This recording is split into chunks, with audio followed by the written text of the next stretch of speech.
অনেকে মনে করছেন যে রাজনীতি আগের মতোই চলবে। রাজনীতি আগের মতো চলবে না। রাজনীতি পাল্টে গেছে, জনগণ অনেক সচেতন, জনগণ আর প্রতারিত হবে না। শুধুমাত্র হাসিনার পালানোই একমাত্র আকাঙ্ক্ষা ছিল না, কারণ হাসিনা ঠিক যেই ব্যবস্থার মাধ্যমে পুলিশ দিয়ে কারফিউ জারি করে নিজের দেশের নাগরিককে গুম করত, খুন করত, প্রত্যেকটা ব্যবস্থাকে রাজনীতিকরণ করা হয়েছিল, বিচার ব্যবস্থাকে রাজনীতিকরণ করা হয়েছিল, প্রশাসনকে রাজনীতিকরণ করা হয়েছিল এবং প্রত্যেকটা প্রতিষ্ঠানকে ধ্বংসের মুখে ফেলা হয়েছিল, যেখানে কেউ কারো অ্যাকাউন্টেবিলিটি নিশ্চিত করতে পারবে না। ঠিক সেই একই ব্যবস্থা অটুট রেখে শেখ হাসিনার জায়গায় আরেকজন মানুষ এসে বসবে, সেটা অভ্যুত্থানের আকাঙ্ক্ষা ছিল না। অনেকগুলো কমিশন হলো, তার মধ্যে মাত্র 6টা কমিশনের রিপোর্ট নিয়ে ঐক্যমত্য কমিশন গঠিত হলো।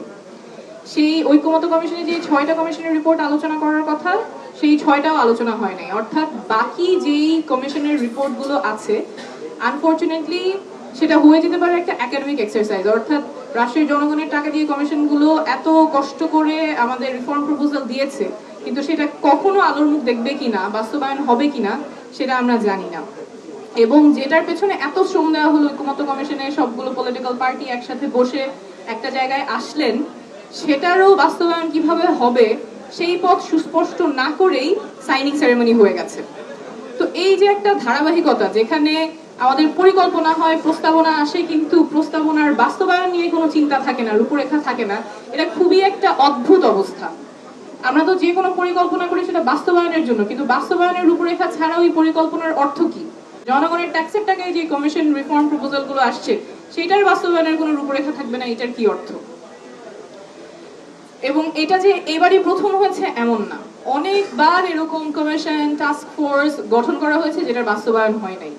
সাধারণত যে কোনো পরিকল্পনা হলে, সংস্কার পরিকল্পনা হলে, যেটা এক্সপেক্টেড, কোন সংস্কার হবে, কিভাবে হবে, কে বাস্তবায়ন করবে, কবের মধ্যে বাস্তবায়ন করবে, এবং সেই প্রয়োগকারী সংস্থা যদি অত তারিখের মধ্যে বাস্তবায়ন করতে না পারে, তাহলে সেটার কনসিকুয়েন্স কি হবে, এটা সুস্পষ্ট থাকতে হবে, নাহলে তো বাস্তবায়ন হবে না। কেন বাস্তবায়ন হবে?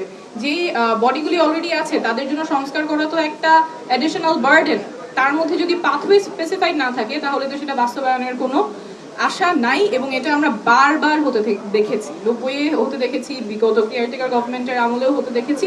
টাস্ক ফোর্স গুলো হয়, কমিশন হয়, রিপোর্ট আসে, কিন্তু বাস্তবায়নের মুখ দেখে না। এবং যার ফলে আমাদের যে ইনস্টিটিউশনগুলোর ভঙ্গুর দশা, এটা যে শুধুমাত্র গত 15 বছরের কারণে তা না, তারও আগে থেকে এটা চলে আসছে। এই একই পরিণতি আমরা আমাদের যে জুলাই সনদ, সেটার ক্ষেত্রেও দেখতে পাচ্ছিলাম।